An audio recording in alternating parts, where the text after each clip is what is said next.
Welcome to Simplifying the Complicated. In each episode, we'll get together with other professionals and have fun talking about trust and estate matters. You can find this show on all the major platforms, including YouTube, LinkedIn, Facebook, Apple Podcasts, Spotify, and on our website, lawgbs.com.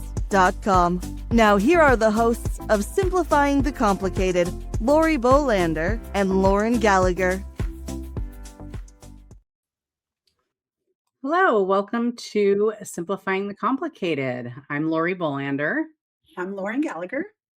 And Simplifying the Complicated is where we discuss trust and estates issues and try to break them down to something that is less complicated. This is technically episode 1 of season 2, so thank you for joining us.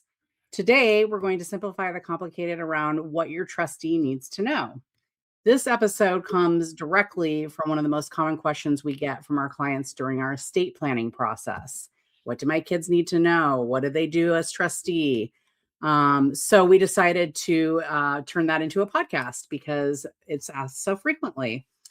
And often they're asking us can I bring my daughter in to talk to you about being the trustee? So we've figured this is a topic that a lot of people want information about. Today, we're going to do something a little bit different because normally we have guests on the show, which we do have today. We've got our lovely Carly Maganuco and Damien Snow from our office. But we're going to do something a little bit different and kind of like role play a little bit and kind of walk through the process that way.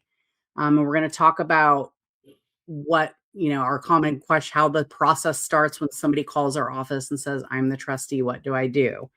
So that is our vision for our conversation today. And often some of this stuff is not something that the attorneys deal with right away. Usually the client, when they call and say, I'm the trustee, they get routed to our paralegals and they collect a lot of the data. But we're going to kind of just start from the beginning so that everybody gets a sense of what happens when you're the trustee and you reach out to our office for advice as trustee. So I'm going to be the client. And I'll tell you attorneys my situation, and maybe I'll advise myself a little bit too, since I am also an attorney. So, hi, my name is Lori, and my mom Diana just died, and I'm her trustee. I don't know what I'm supposed to do. Can you help me? So, where do we go from there, people? Can I please see a copy of the trust? Yes, we need copies of the trust. We need a death certificate. So order a death certificate, bring that to us. We need a copy of the estate planning documents.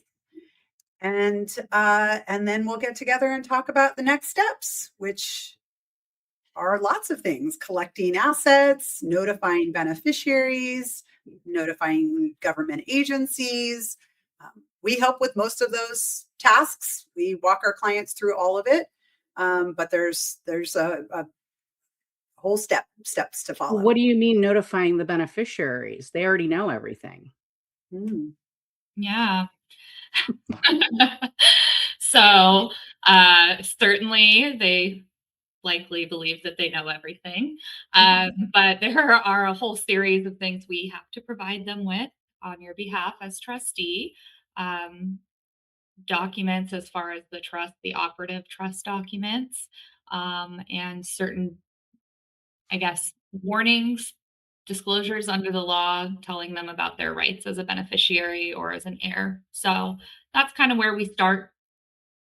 Yeah, and I think that that's one area that even our estate planning clients are often not aware of, that this formal notification goes out to the beneficiaries and heirs. So it's not always the case that the heirs are the beneficiaries. Most of the time they are. And that sometimes throws people for a loop. My brother hasn't been involved in our family for 30 years. Yeah, well, we are supposed to give him this notice. And so that notification really just says who the trustee is, that the trust is irrevocable, and that they have a certain period of time to contest the trust. And there are certain circumstances where everybody is on the same page. Everybody does already have a copy of the trust, and we can shorten that time period and waive that time period to contest the trust. But it's important to do everything in the legal manner, because you just never know what curveballs are going to come down the pipeline. Because what if the brother that has been missing for 30 years shows up and says, well, where's my part of the trust? Well, you're not in it. Well, those are the kinds of things we're trying to avoid. And the trustee, has longer liability if we don't do some of the things that we're going to talk about today. And that's where some of our clients, when I used to do litigation, people would get in trouble. They just wouldn't document anything and come into my office and say, well, everybody knew, right? Where is it in writing? So yeah, that notification, I think, is a big, people don't realize they need to do. So going back to, it's for their protection. It's for the client's protection that notification goes out and all the steps are followed, because at the end of it, they want to walk away from the administration when everything's done and feel confident that they've done everything correctly. Nobody can come back and question what they've done, because it was all done by the book, and we're here to help them do that. Yep. And that's usually what I tell trustees about, when I'm advising them. I'm like, look, I'm here so that's exactly what happens is when you're done with this job, which it is a job being the trustee, when you're done with this job, that like that's done and sealed and no one's coming back after you, because it is a 3-year time period from the date they discover you did something wrong that they can come back after you. So, and, it's also for the protection of the estate planning documents too, right? We're setting this contest period formally so that nobody later comes back and tries to challenge them too. So, okay. So going back to me being client Lori. So, well, what do I give the bank? They won't let me have access to any of my mom's accounts. Right. Damien? So usually they require what's called a certification of trust, which lets the bank know that they are the current trustee of the trust, what the tax ID number of the trust is, the identifying information for the trustee, like their phone number and address, and probably some letter from the IRS that has the EIN number on it, so that they can communicate with them and open an account in the name of the trust. Yeah, and getting that EIN is usually something our office does. Sometimes the CPA will get that in advance. Sometimes we have clients that know this stuff and get it themselves. So we usually provide that and draft the certification of trust. So it's not something that can be done in advance. So when you set up your estate plan, when you're creating the trust, we also give you a certification of trust, and that says that you are the trustee of your trust. So we can't give your daughter one that also says that she's trustee until she is actually the trustee. Because I know that's a question I've gotten and before, like, well, can't we just get it all set up now? Like, not unless you're resigning as trustee right now and plan to die, because we don't get a tax ID number until that happens either. And I would add to that too, you need a death certificate. So yes. Yeah. I usually have to go to the bank armed with the certification of trust, which has the EIN on it, but you usually have to have some separate letter from the IRS with the EIN, death certificate. I usually just say, take a copy of the trust in case you need it too. Yeah. And all of that's like right away. Those are the first set of steps to be able to go collect the assets and secure them and safeguard them, and also to gain access to the funds to pay bills. Yeah. And I'd just add, because it's a common call, I just had one of these calls, Dad passed away yesterday. And that's the initial question of, well, I need to go to the bank. I need to do these things. I'm notifying the bank. Just status quo for a minute. It's going to take a couple of weeks to get the death certificates, all of that. Just be with your loved ones. Do what you need to do on that front. Right. Yeah. And then we'll get to the business part of it. Of course. And sometimes that can backfire on them, because occasionally the bank, depending on the institution, will like stop everything when they're notified of the death, including like auto payments, auto receipts.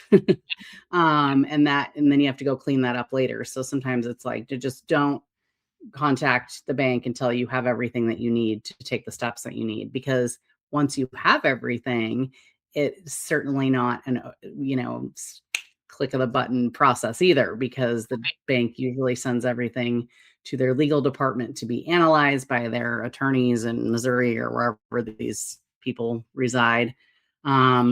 and then give you, some banks are a little better about it, but it's a process. So I felt like I had something else to add on the bank side of things. I mean, other than the fact that we all know that the banks can be very difficult and take a long time to transfer these accounts. Oh, I was going to say, as client Lori, what do you mean by collecting all the assets? How am I supposed to collect them?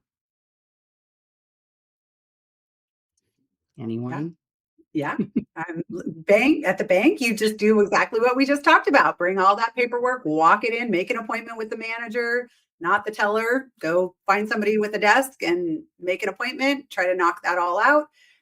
For brokerage accounts, usually you can do that electronically with the broker. They're really user friendly on the investment side. And for real estate, we prepare the paperwork to have the client sign it to get on title to the house as trustee of the decedent's trust, not as an individual.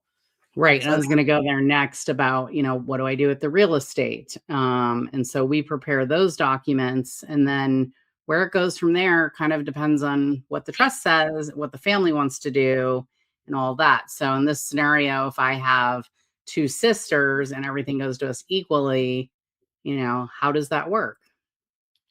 Yeah, that can work a number of ways. I certainly tend to err on the side of saying, hey guys, let's talk about liquidation of the property and just splitting the proceeds. But certainly, I mean, I know we've all had the clients that insist on co-owning property after mom and dad have passed.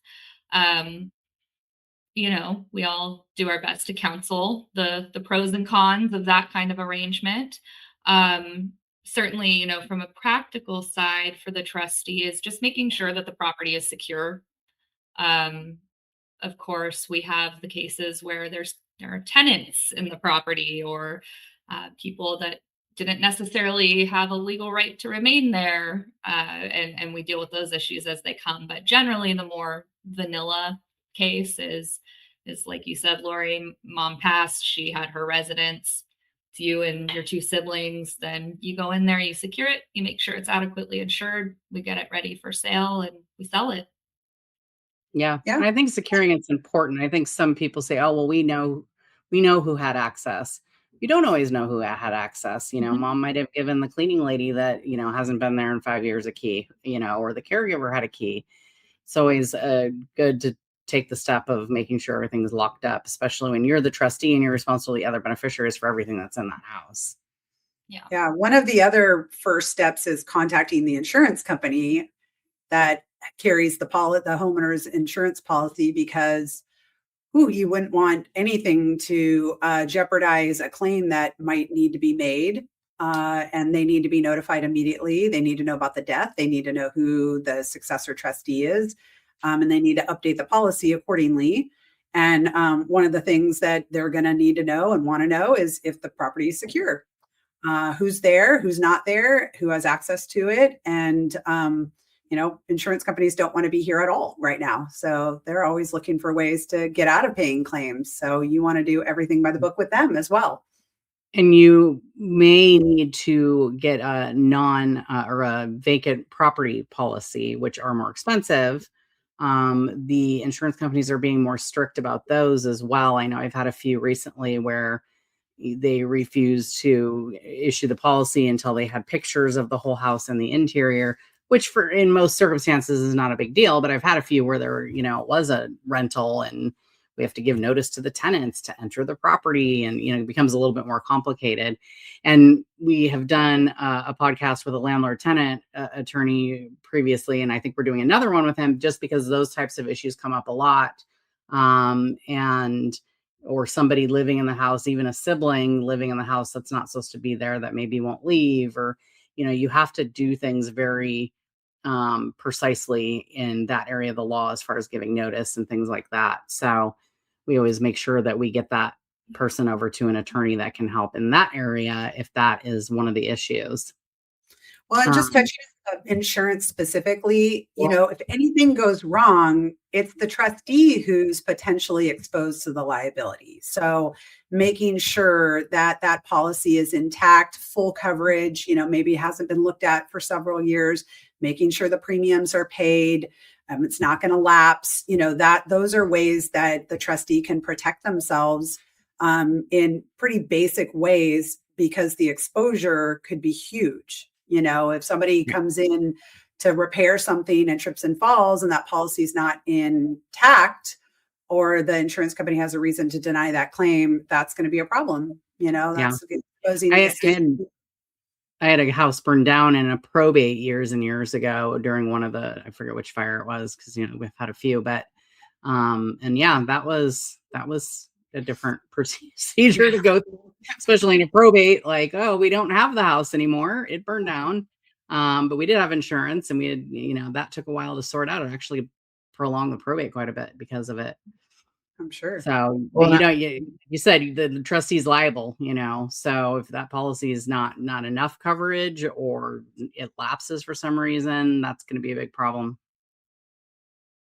I would add too, you should probably get an appraisal of the property. Yes. Usually we want to do that at date of death to establish the new basis for capital gains purposes, and also for any tax returns that need to be filed. And the trustees' protection from their siblings too, so that they know why they listed it at a certain price, because that's what it appraised for. Yep. Yeah, exactly. And also it could be that one of the, there's 3 kids, one of the kids wants to keep the property. And so then we've got to equalize out with other assets, which, that conversation can go in a lot of rabbit holes, as far as how that all works, and if there isn't money to equalize. But appraisal is a good thing to have for various reasons. Usually the CPA wants an appraisal. And a lot of times I have clients say, well, can I just get an opinion of value from the realtor? I always defer to the CPA on that, but generally I'm like, might as well just get a formal appraisal, because you probably need it for one of those purposes. Yeah. And just for people who are watching this, we walk our clients through all of these things. They're not supposed to be listening to this and going off and taking care of all those things. There are administrations that don't require everything that we just described. It's a case-by-case basis. So, before trustees spend time and money doing things, they should be contacting us or their own attorney and determining what steps they need to be taking in that administration. And then, I was going to say, client Lori, one of the other things I would tell you right out of the gate is keep track of your time. Yes. It's, a lot of times we know it's cumbersome for clients doing this second job, basically as trustee, to track their time, but track your time. It doesn't have to be incredibly specific, but what are you doing for how long on what day? Yeah. That way. Save your receipts. Yeah. It's pretty much impossible to recreate a time log. It is. People think, oh, go back. You just can't. You can't do it accurately. Yeah, it's very difficult. And because trustees are entitled to fees, which is why we're saying that. And ultimately, if anybody challenges them, you need to be able to produce that backup documentation of why you deserve those fees.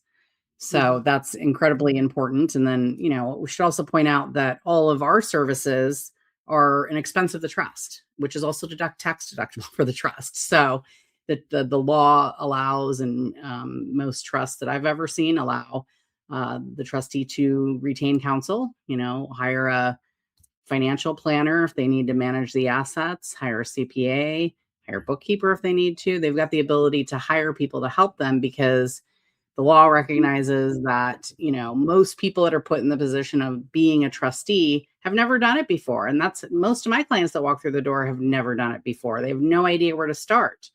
And sometimes they have been through it before and it was done all completely wrong.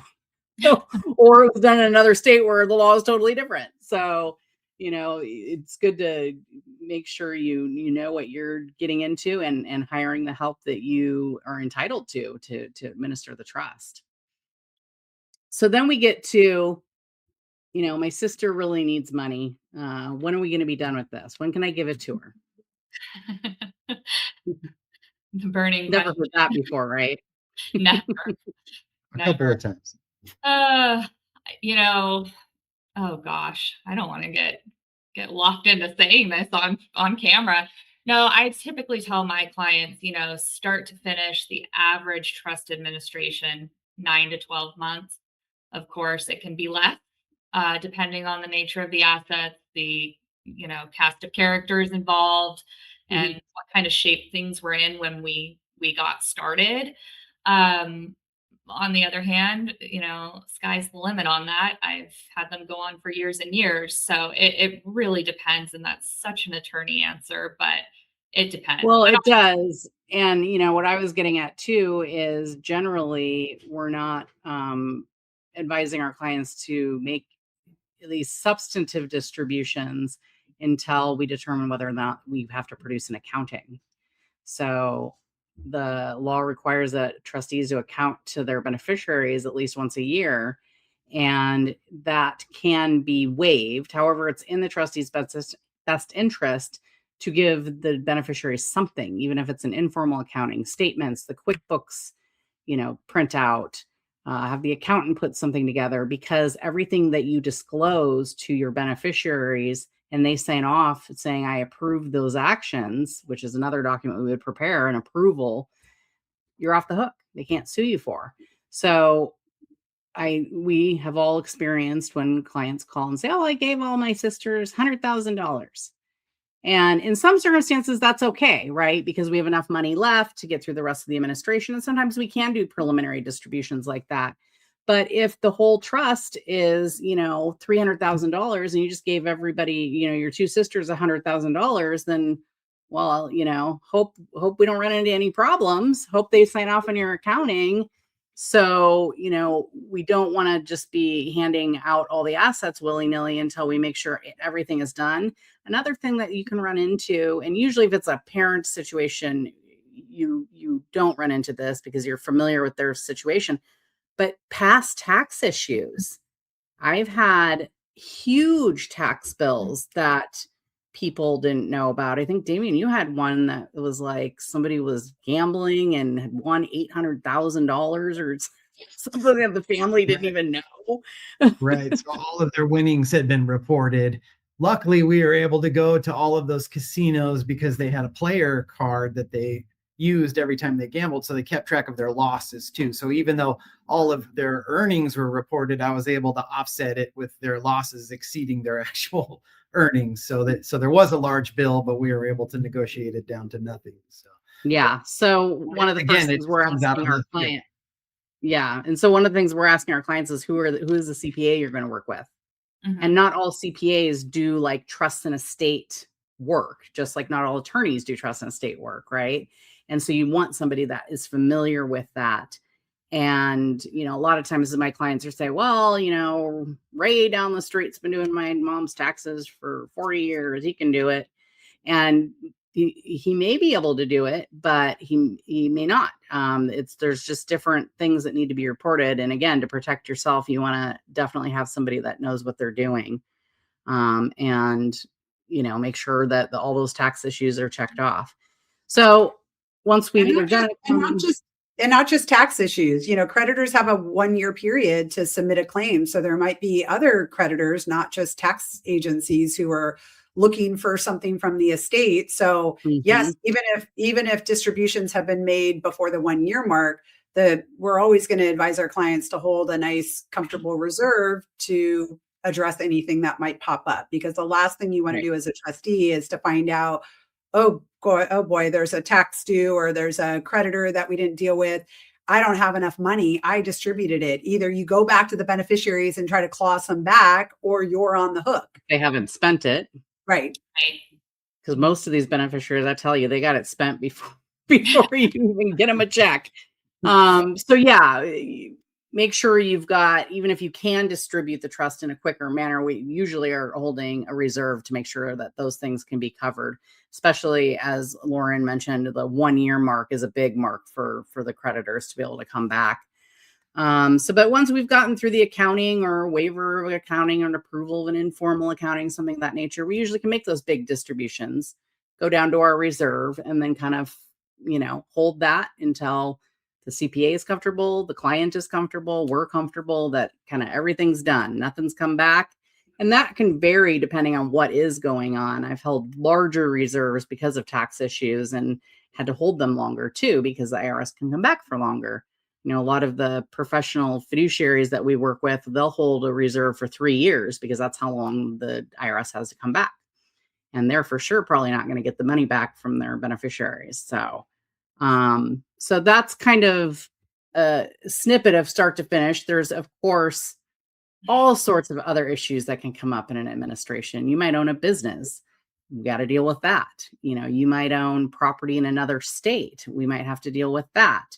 There might be a problem beneficiary. There might be a special needs trust or a beneficiary on, public benefits that has to be dealt with. I don't know. There's all sorts of things that come up that make these things more complicated. And then, you're also dealing, with third-party entities like the banks, the investment institutions, the county, the state, the IRS, that can throw wrenches into your best laid plans. Title companies. So, title companies, that's been a big one lately. There Solar might be companies. assets that are not in the trust but have to be dealt with and collected. Yep. We have a lot of them. Yeah, that's a whole nother issue that can derail or stall an administration. I know I had a few last year that we had to undertake that procedure, and it stalled everything until we could get that done and get those assets into the trust. So make sure your assets are titled in your trust. That helps the trustee immensely. They can go to the bank and present their certification and their EIN and give it to them. They go, oh, okay, great. You're the trustee. Here you go. They go to the bank and the account is not in the trust, then we have a whole separate situation we have to go through. And sometimes it's easier than other times, but it's always an extra step or two. Always longer. Yes, always takes more time. Longer. And the cost. And the cost. Yeah, because we'll have to prepare documents and maybe talk to the bank and do all the things. So, well, I think that was a very good summary of what your trustee needs to know and kind of how the process goes. I bet, a lot of our estate planning clients don't know how the whole process goes. I have some that I get into it with occasionally, but a lot of them don't ask and just want to avoid probate. And that's where we get it all set up for them to hopefully do that and hopefully set their trustee up for success. And set us up for success in advising the trustee. We can only do as much as we can do. Some of it's on the clients. So, well, thank you guys for joining us. Thank you for having us. Always. Yes, thank you. Yes. So we're all at Gallagher Bolander Smedley. You can come in and talk to any one of us about your trust needs. So, we will wrap it up there for today, and we'll see you on episode 2. You've been tuning into Simplifying the Complicated with your hosts, Lori Bolander and Lauren Gallagher. You can find this show on all the major platforms, including YouTube, LinkedIn, Facebook, Apple Podcasts, Spotify, and on our website, lawgbs.com.